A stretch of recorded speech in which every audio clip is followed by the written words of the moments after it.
Hello बच्चों, कैसे हो? उम्मीद है आपकी पढ़ाई चल रही होगी, क्योंकि अब तो आपके पास नंबर ऑफ़ डेज़ बहुत ही कम बचे हुए हैं। ठीक है। और आप अप्रॉक्स मान के चलते हैं कि आपके पास 30 डेज़ ही बचे हुए हैं। 20 डेज़ आप जैन के मान के चलिए, और मैक्स टू मैक्स आप 20 डेज़ में 25 डेज़ आप मान के चलिए। 20 डेज़ ही ले लेते हैं। 30 डेज़ के आसपास आपके पास बचे हुए हैं। अब इस 30 डेज़ में बहुत सारे बच्चों का टाइम जो है वेस्ट हो रहा है प्री बोर्ड में, प्रैक्टिकल्स में।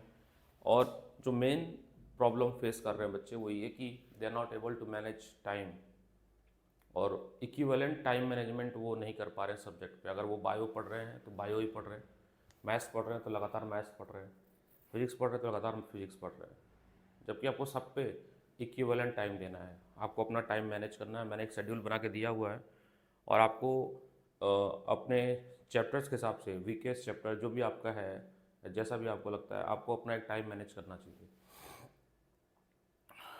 और दूसरा ये कि आपने देखा होगा कि अभी ऑनलाइन डिफरेंट यूट्यूब पे अब कन्वर्सेशन चल रहा है कि जो online education, most affordable education लाया गया था आज से 5 साल पहले, 4 या 5 साल हो गया, वो किस तरह से फेल होता हुआ दिख रहा है। बहुत सारे पेरेंट्स से मेरी बात होती है, बहुत सारे बच्चों को भी देख रहा हूँ मैं कि वो ऑनलाइन क्लासेस तो ले लेते हैं, लेकिन एट द लास्ट जब समय ख़त्म हो जाता है, जब उनके साल बर्बाद हो जाते हैं, क्योंकि वापस तो साल आने वाला नहीं है, टाइम वापस नहीं आने वाला है, तब ये उनको रियलाइज़ होता है कि ये उन्होंने कितनी बड़ी गलती कर दी है ना। और ये अब ये तो सो कॉल्ड एगटेक कंपनी भी इस बात को एक्सेप्ट कर रहे हैं कि ऑनलाइन एजुकेशन नहीं पॉसिबल है और ऑनलाइन पढ़ाई नहीं होती है।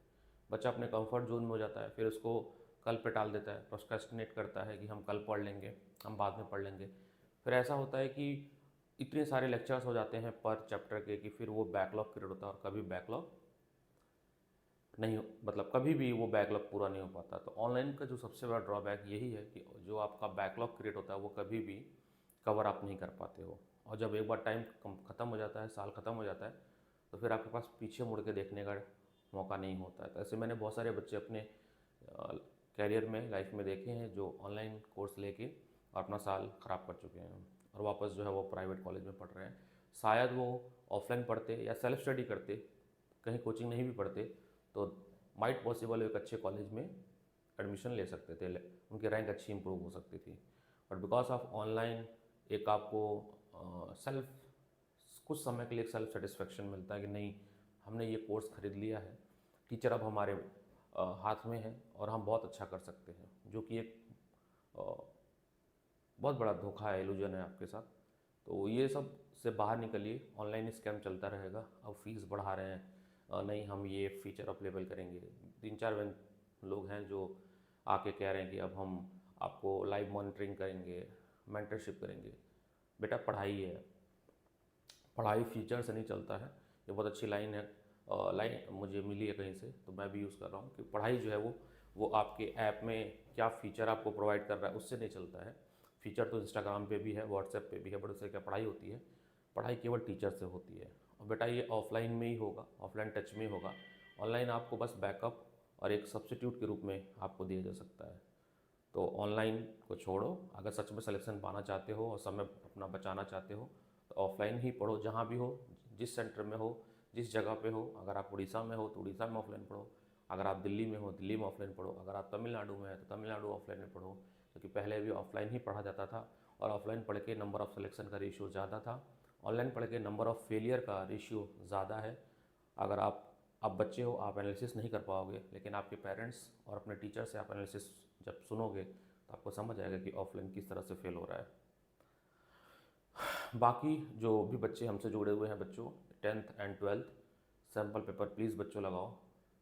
ट्रस्ट में आप मुझको थैंक यू बोलोगे अगर आपने सैम्पल पेपर लगा लिया। आज से भी पढ़ो, कम से कम 20 सेट ऑफ सैम्पल पेपर लगाओ, उसकी डीप एनालिसिस करो। आपने जो नॉलेज एक्वायर किया है इनफ है आपके पेपर के लिए, आपके सैम्पल पेपर के लिए। बस आपको अब प्रैक्टिस करना है।